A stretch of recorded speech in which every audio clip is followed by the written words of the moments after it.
live now in this is That's Rad.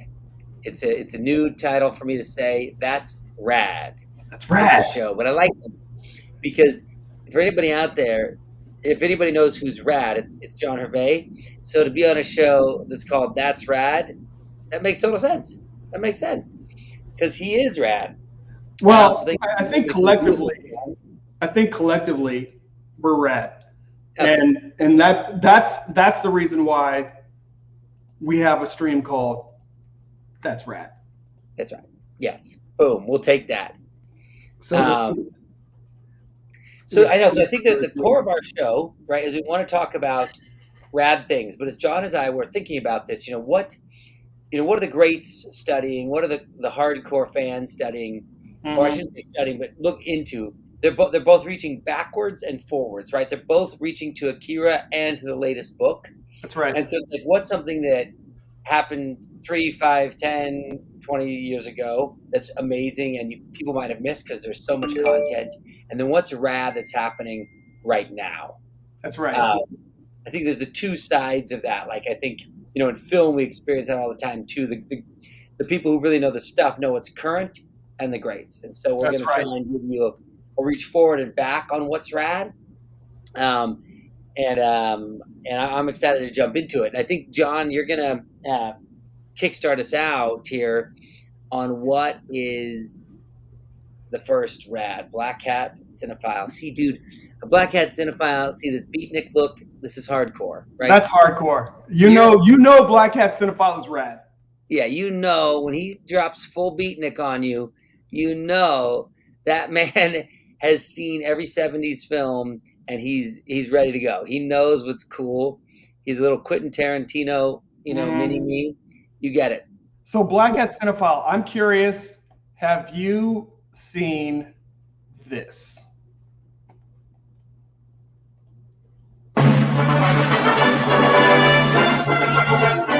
It's the sulky over monkey. Looks like I'm the hunky super good old connectivity. hero. Has to list it. Well, the connectivity is not great. Ah. Oh, come on. And electrically transistored superhero and exotically. I may drop this in a second.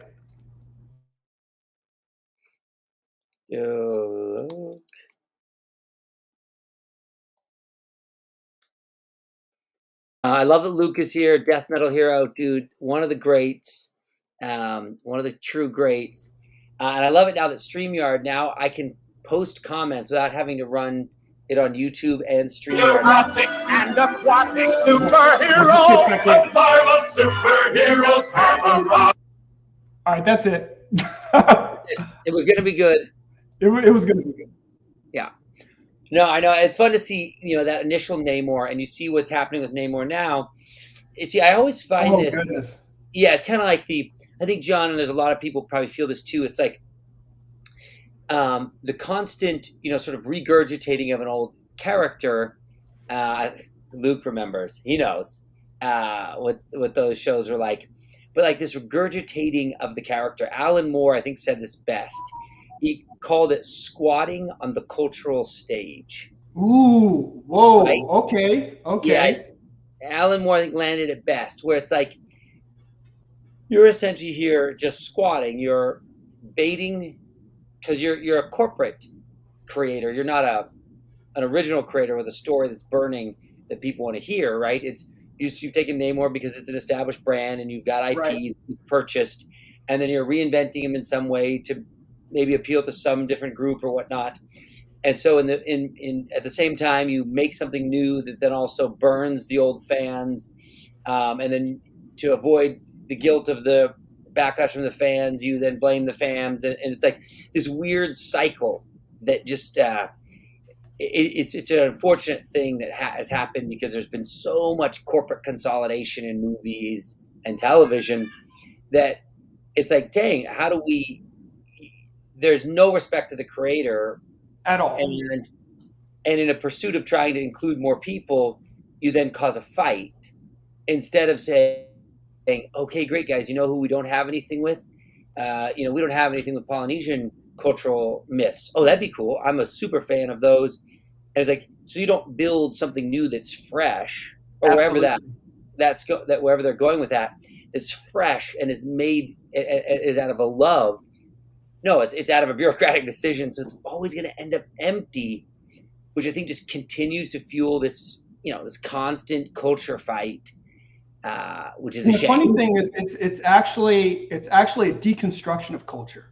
Because it's not culture, and it's like you see some of these things and like, I don't know who they think they're representing. I don't want to see these characters that I've loved growing up.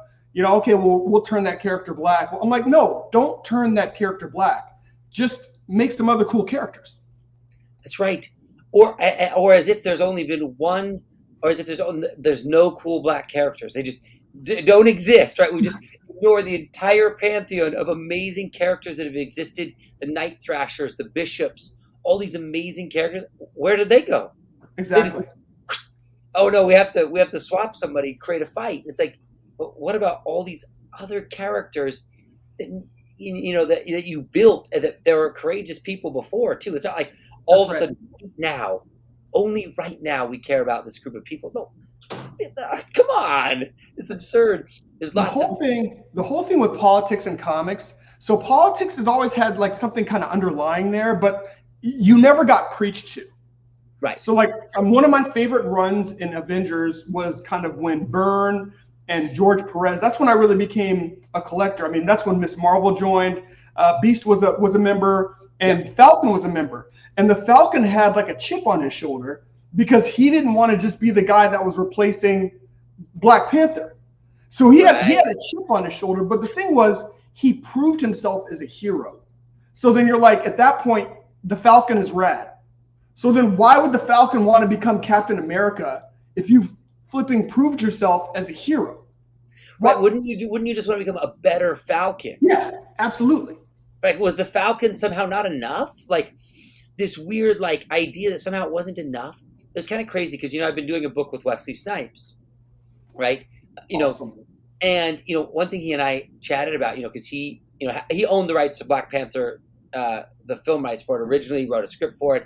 Then Hollywood never made it, and then they make the Black Panther movie, and they say, and then Marvel makes this announcement, the first black superhero, and it's like, what about? There was this guy, an actor, his name was Wesley Snipes. He did 3 movies for you called Blade, which people loved, were a thing. I don't know why there's that like desire that, like, unfortunately, like you're saying, it's like it's not cultural because you're kind of ignoring the people you said you're trying to help, right? Like who've already done cool stuff. That's the crazy thing.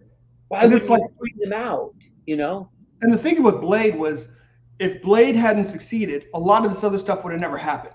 Never happened. I mean, if you look at the look of the X-Men, they totally stole the look of Blade. Totally. It was right there, and Blade was a hit. And I remember, I'll still never forget, because Wesley, not only do I love the guy in real life, knowing him now and working with him, but back in the day, it was just like, who didn't want to be Wesley Snipes, right? It's like, like the coolest guy, and you just remember him walking down with that trench coat and that sword and the sunglasses at night, and that just incredible real-time martial arts, and you're like, dude's got an awesome car. In those scenes, like that club scene, oh my goodness. That's right.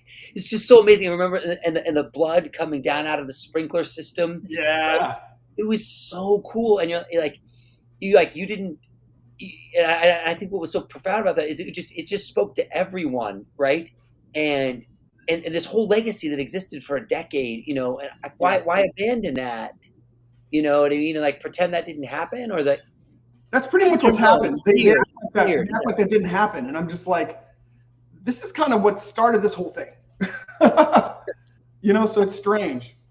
I know. So it's really strange because it seems disingenuous to a lot of people, and it's a bummer because there's really cool things and there's a lot of great legacy things that have been cool that unfortunately, unfortunately abandoned because people aren't respecting creators. And, it's just what it is. It's like Cowboy Bebop. It's like you didn't bring the creator of that even into the table. So the guy has to stay mute. Then a year later, he's like, yeah, dude, so that stuff's not mine, for the record. Like, I have no interest in that. They talked to me once, listened to nothing, and then I'm out. Like, why? But the funny thing is the Japanese don't do that. The Japanese don't do that at all. First and foremost, the publishers aren't so greedy that they try to take everything. They partner with the producers of the book. And then when you go to the anime, it is true to what and it has the deep input from the creator. What a novel concept. Yeah, absolutely. Like, I mean, practically shot by shot lots of times. There's I agree with you, Luke. What a tragic misstep with that didn't need to be that way. That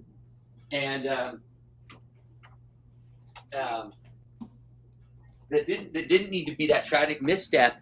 And, for a really incredible, really incredible property. It's such a shame. But you know what? That's why we're here, though, brother. That's why Luke's here. That's why we're here. That's why we're all here. We've gone from, hey, I would love to be able to work on these other properties, to being like, you know what? Let's redefine the culture. The culture, pop culture. If old pop culture has basically, they've 1984 did. If they basically burned down the old pop culture, then guess what? Here we are, the new Renaissance. Let's make let's make the stuff that we want to see. Yeah, no, and I think anyways, it's a shame that that's the state of the industry, but that's what the one good thing about it is. It's created a lot of disruption, which has then opened the door for creators like us and other creators out there, and these opportunities to create outside that system, because now you have a frustrated audience who's willing to go different places. So that's like the one perk. Right. And so we should talk about, that's the flaming industry behind us that, is whatever that is. And we're trying to be at the forefront of making what's cool and fresh and honors creators. I think that what you're talking about, like kind of the show, is that what's rad, right? Mm-hmm. John, and what's current, throw out what is your first rad item. Throw it out. So this rad item is going to seem very kind of almost contrary to what we're all talking about, because this first rad item, in a certain regard, it did something transformational in comics, but then it also set, I think it did something it wasn't intended to do, but it set a new precedent on just rebooting universes. And what I'm talking about is the original Crisis on Infinite Earths. So I collected these back in in the 80s, 85. I mean, these things came out, it was a full year. These came out on a monthly basis. There were some other books that came out alongside it, and it was a universe-wide event. This was the brainchild of Marv Wolfman, with amazing work by George Perez. And I'll tell you what was so amazing to this. So at this point, I'd been a comic book enthusiast already. And these stories, though, you would find inconsistencies. So what ended up happening is they had a number of different, they called them universes. That's how they kind of wrote it off and said, like, oh, well, that was, Batman from Earth S. But what Marv Wolfman did, and I think really with the intent of giving people a jumping on point, is they made it so that they consolidated the universe. And this was actually a really well-conceived story by Marv Wolfman, a really well-thought-out story that he worked over the course of a long time before they produced it over these 12 issues. No, and Marv has done good stuff. You know what I mean? And I think that he was in a place where he was trying to weave these stories together, trying to stay authentic, and like once again, deal with the radical inconsistencies. But built something that was, I think, a piece that still stands. That's right. And he ended up building a platform, a launching point. He ended up taking all these different universes, and he used the fun sci-fi elements of matter and antimatter and put this first, it's really the first, I'd call it universe or, universe spanning epic together, where he consolidated these universes. You ended up with just One Earth, and it made for an amazing jumping off point. And for those of you that were in comics at that time, in my opinion, it led to one of the best runs of Wonder Woman, one of the best runs of Superman, with the Byrne Superman and the Marv Wolfman, George Perez Wonder Woman. And it laid a foundation for something that was just awesome.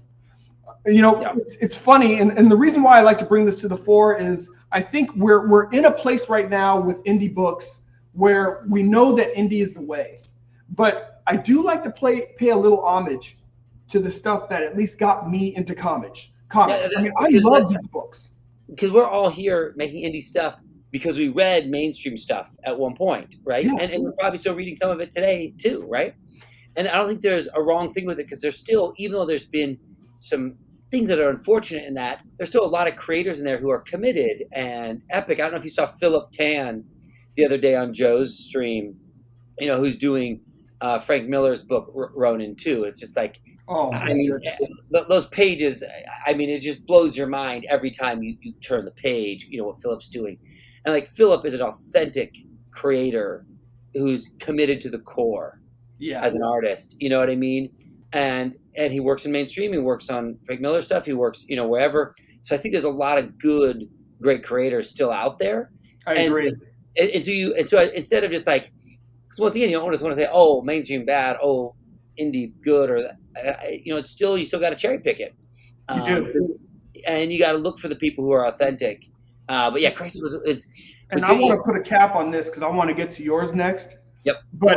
But with this, I wanted to just say, if you've never read Crisis, check it out. And there's actually a subsequent book, 2 books, called The History of the DC Universe. These are also Wolfman and Perez books. And these were kind of, you know, the epilogue to the Crisis. And you realize that they actually had taken a lot of pains to create a great jumping on point for people coming into the industry of comics. And it's not about kind of regurgitating what had happened before, but it was creating a new platform. And these were guys, Wolfman, Perez, these were guys that, no, they weren't the owners of this content, but they loved this content. And you can always tell when somebody loves what they're writing or working on. Yeah. No, I love that. And that's, it takes me over here to Nailbiter, my throwback of what's rad. This started around, this run of it closed in 2020. Joshua Williamson is the creator. It was on Image. Though though Nailbiter does return, there were 6 volumes, there were 6 trades.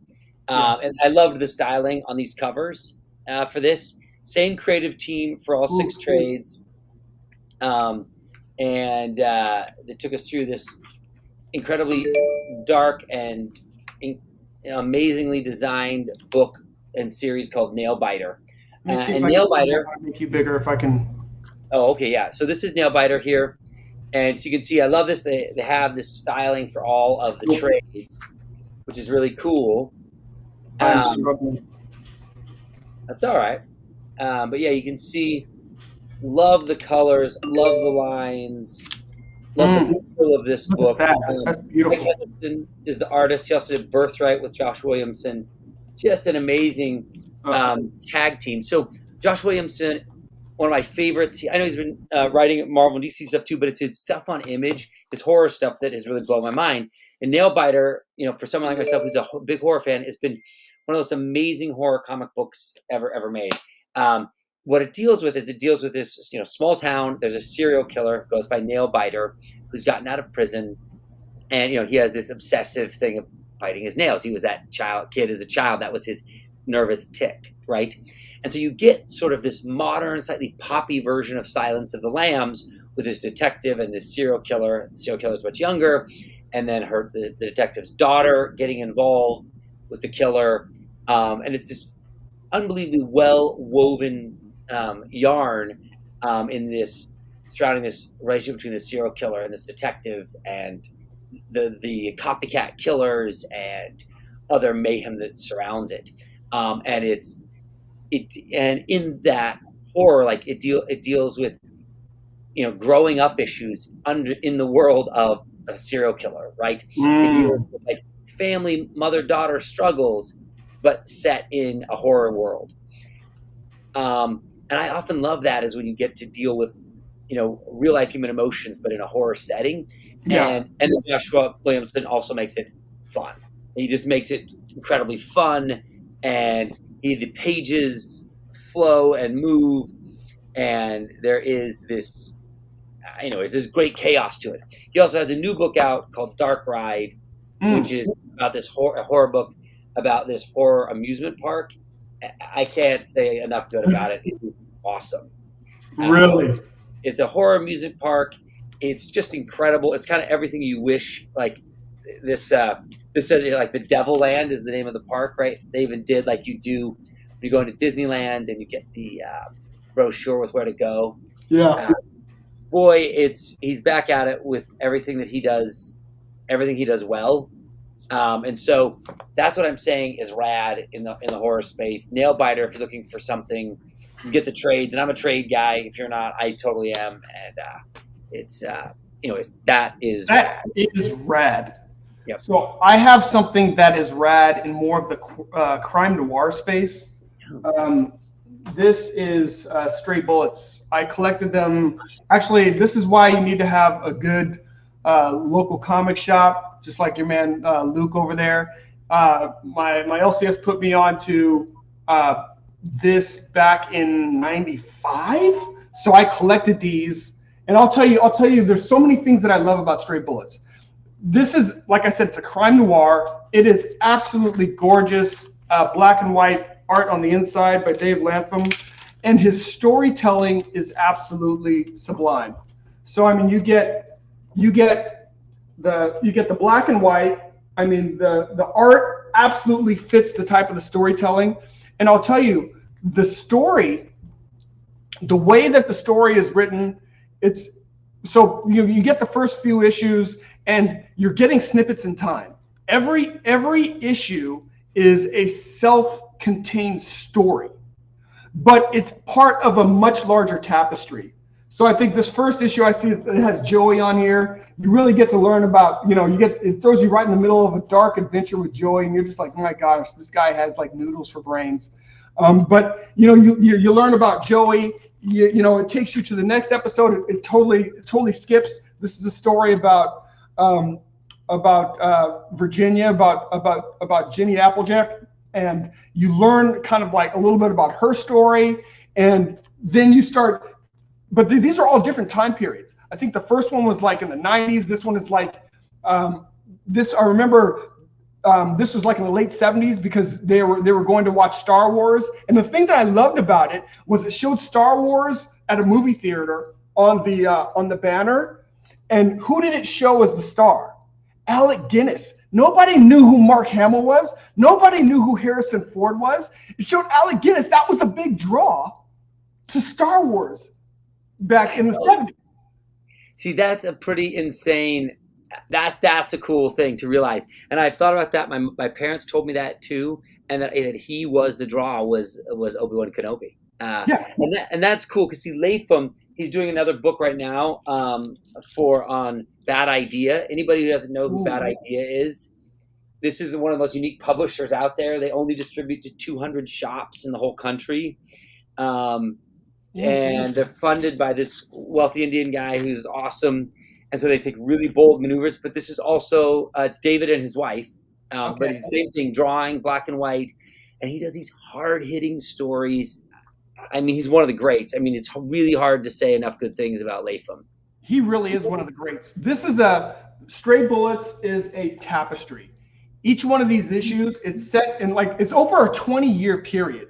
So every issue, there's some in the 90s, there's some in the late 70s, some in the 80s, but each one is self-contained, so you can read that story and you'll get a snippet in people. But then, like for instance, in this story, you get exposed to Jenny's first story, and she sees something horrific, and this dude named Harry is one of the perpetrators. You go later on, and you see a story where this dude Harry, he's got this girlfriend named Mina, and she and this other dude are trying to, they're trying to basically run off together. And as you read all of these interesting stories that are self-contained and that are crazy in and of themselves, because this is really a story about people, ordinary people, just making crappy decisions. You're just like, oh man, you just shouldn't have done that. There's a lot of crime element to it, but there's just a lot of like kind of empathy to it. Then there's characters like Monster who you're just like, oh my goodness. But when you read it, and this is a story you can reread and you reread, you get more and more out of it because you realize that, like, man, this story in 79, I didn't realize its connectivity to this story over here in 1995.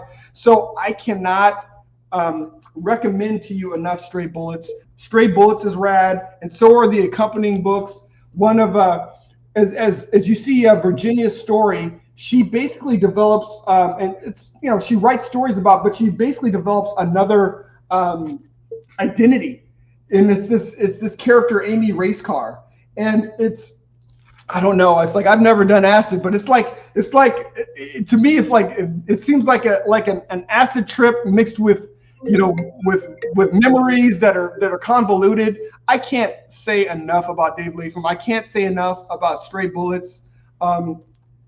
Check that out. Pick that up. I think Image is publishing it now. This is when El Capitan was publishing it, but Image is publishing it now, so you can get a hold of the graphic novels. It's rad, y'all. It's rad. No, that is rad stuff. David Lapham, that is a legendary creator. So my last thing for this is rad, and I guess speaking of cutting edge, is the Kill Journal. So the complete Finch dossier, and I'm biased in this one because I wrote it, created this world, and I should say, oh, there it is. So this is a world I created. I wrote the original graphic novel. This is a one-shot story, speaking of Stray Bullets and one-shots, that's set in the world of the Kill Journal. And you can see it here. It's got our perfect opening for the Kill Journal. Are you a victim or a survivor? Right? Oh, man. The question of every horror movie. So this is a horror comic book set in the world of slashers and survivors. In this world, we call them Revenants, but it's about those who have survived their horrific attacks, and they've been left with their broken lives and covered in blood, and they find themselves on the steps of St. George's Church. And this mad preacher is offering them something. He's offering them revenge as a way to cope with this trauma that they can't manage.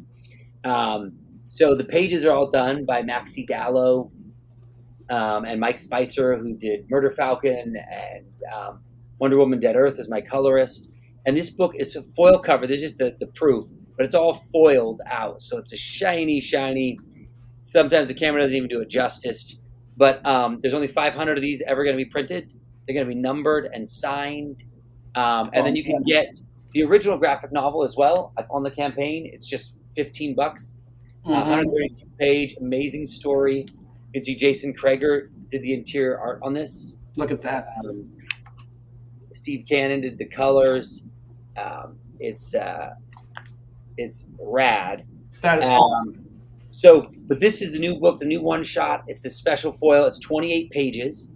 And it follows the story of Finch, who is the first recruit in the Survival Club. This is a boy who grew up on the Mexican-Texas border. And his dad was a dog fighter. One day a dog didn't show, and he threw his son in the ring. And 7 years later, he's tearing pit bulls' throats out with his teeth. And a revenant comes through, kills his dad, and he's left to wander this violent and incredible killing machine, but also with sort of the behaviors of a dog.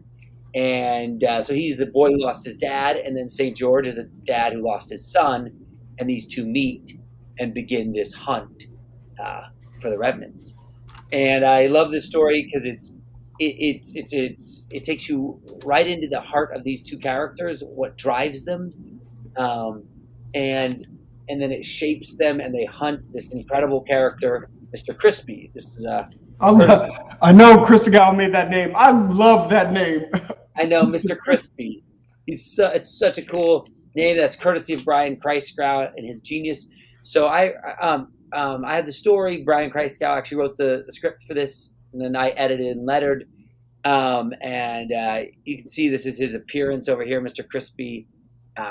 he was a homeless veteran who was burned alive by some dudes, drunk dudes out of a bar, feeling like they'd light up the night, and then he comes back to haunt them. And I think what's cool about Revenants is they're vengeful spirits back from the dead, bent on revenge and recreating the night that they essentially were tortured. But what's interesting about this is there's some empathy, because it's not like they were wronged in some horrific way, and that pushed them over the edge. And so I love that. Yeah. And then, but then they also have gone too far and they're slaughtering people. So there's a bittersweet victory. And the hard part about any Revenant is how do you kill it so it stays dead and not just come back for the sequel? So they have to then uncover who the Revenant is, find their story, and then build a trap, which takes them back to that night they became a Revenant, so they can kill them a final death. So I love that feeling. There's a detective aspect, there's a ritual aspect, and as they're hunting and fighting and dealing with evil, there's always the problem of dealing with evil, right? That's rubs right. off on you. Right? That's one of the things I love so much in reading the Kill Journal. If you haven't picked it up, you definitely need to get it. So that's the watch a horror movie. This soft cover and that hardcover that John has, it's the same interior pages. He just has the special edition. I mean, the thing, you watch a horror movie and then you have the girl that survives at the end, the guy that survives at the end, and then that's it, right? Then they roll the credits. But you're like, that person is jacked up. That person is not the same. They've watched all their people just get slaughtered. You know, that person did not just go lay down their head on the pillow and then go eat some cereal in the morning. They've got issues. And that's what I really enjoyed about this. I was like, okay, that makes sense. I mean, what would those folks do? They're not going to go and it's the worst kind of, I mean, it's like a soldier being reintroduced after having heavy PTSD. I mean, it's like, you can't just shove folks back into society and think they're going to be like, hey. No. So it's a fun story, guys. Yeah. No, you can't. And that's that recovering. And so what's cool about it is the book is done. It's 100% done. It is it's here it is back. There's a proof test back from the printers. It's ready to deliver. And there is two fun things. One, there's a secret code in the book. And there's some clues on how to unlock it and a website that all comes in the book. And that leads you then to a website over at a company called Gaspack. They make digital collectibles and Web3 comics and products. And they're my partner on it. And so you search inside, you get the code, you enter it in the website, and you get a free digital image, an NFT or digital collectible that's animated, and it's unique to backers. And that's so cool. You can have that. You can sell it on the open market. You can do whatever. You can collect it. And you'll also get an invite to this exclusive Telegram chat that's going to have behind the scenes and giveaways and all kinds of cool stuff. Mm-hmm. So that's kind of my way of giving back to backers, is that you're going to get something in return for backing that has value. Not to mention the book being a heck of a collector's piece, because this book is going into mainstream distribution here next year. And so this is your chance to get it all first. Well, tell me about that really quickly, though. So are you going to, do you have a publishing deal or something you can speak about, or? Yep, I can't maybe announce the details of it. The Exile, the West Snipes book I did, we had mainstream publishing. It did really great. We sold over 100,000 copies, and so we're back at it. I can't quite give those details just yet, as they're ironing themselves out. Okay. But the cool thing is this is the chance to get this stuff before anyone else, and you'll kind of have the true collector's items, because they won't be, these covers will never be available again. So that's good stuff, guys. Don't miss out on that. I mean, this is called That's Rad. And this is That's Rad. It's rad. And that's rad. And one other cool thing is that I tried to put in there is I made this T-shirt, which has this cover on it. This has been one of my favorite covers I've ever done. And I feel like having the right badass T-shirt, kind of like this one is from Forbidden Planet in New York, where I always go to grab comics when I'm shooting there. And there's something cool about repping your tribe. So there's a rad "I'm a Survivor" T-shirt. Nice. With this on your chest. It's got some cool styling to it. That's dope. And you know what? You've always done really well with, I think, your gear and the swag that you've had, and even the things that you add to your campaign. I think you've always done a great job with that. Thank you. I try to make it special because people are taking a risk and they're jumping on a dream, and I love that. And I love being able to get what you're really passionate about out there. One thing I love about Maxi Dallow is this artist is you see this page here. I love this page so much. When you see this panel here, just the emotion in that profile panel, right? The tear going down his face. It's just the power of a great artist and how much storytelling can happen in a single panel, right? How much you can feel. Anyways, it's just a rad thing. And this is another, cool thing that Mike Spicer, my colorist, did. If you can see here, this is supposed to be like surveillance footage, and he added this texturing to it, to give it this surveillance footage look, right? And it's amazing how much these little cues instantly take you to what it is. This panel here, this two shot here of Finch and St. George kind of says it all. This is the father and son, or pseudo fathers and son, on their quest to make things right. I love that. Yeah. That's rad. That's dope. Yeah. I mean, come on, folks. This is rad. This is rad. Well, I think that kind of sums us up here, John. I mean, we got 2 throwbacks, 2 more modern things that are rad. Every one of these I back as incredible work. And I love hearing your insight on it and what the books that stood out to you, that Straight Bullets caught your eye. What a great choice. Yeah, I mean, and just as a quick recap, I mean, I know where we are in terms of like an era in comics, and it is an indie era, but you want to pay homage to kind of what got folks like me into comics. Pick up Crisis. It's a worthwhile trip. It is a worthwhile trip. And, it's one of those things that's kind of like, I guess, I don't know if this is a good analogy because I wasn't a big fan of the Watchmen book, but, you do it once and it's good. But if you make that the standard and you make that something that you want to continue to do over and over again, then all of a sudden it's, you don't want to continue to deconstruct, you want to build things. So in terms of just an homage, check that out. In terms of just an amazing crime noir, check out Stray Bullets. And this is the horror land over here. Nailbiter, Kill Journal.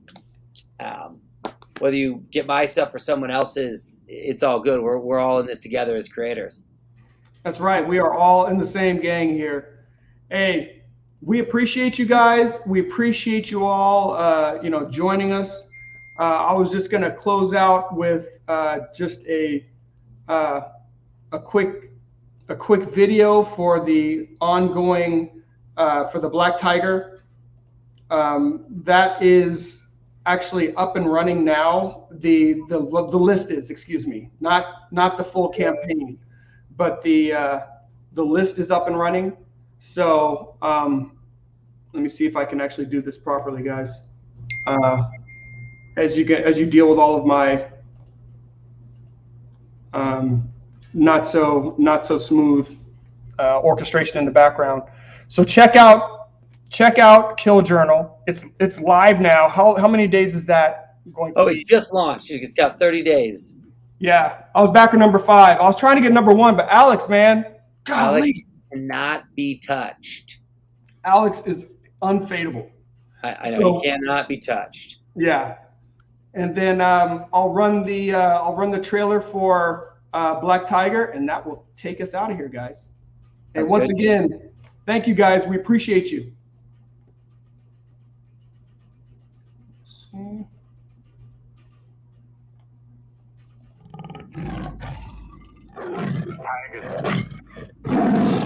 Tiger.